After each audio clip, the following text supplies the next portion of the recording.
In Business Central, you can set up posting group on charge items or item charges to define where to post, which account to post to when you use item charges on basically purchase orders, but also on sales orders. So these are my item charges. Here I can define a general product posting group and a VAT product posting group. And let's see how that actually works.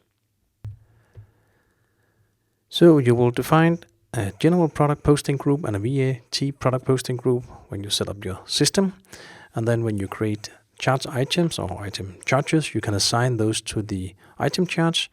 And after doing that, when you use the item charge on documents, they will be transferred the posting setup from the item charge to the document through to the journals when you post.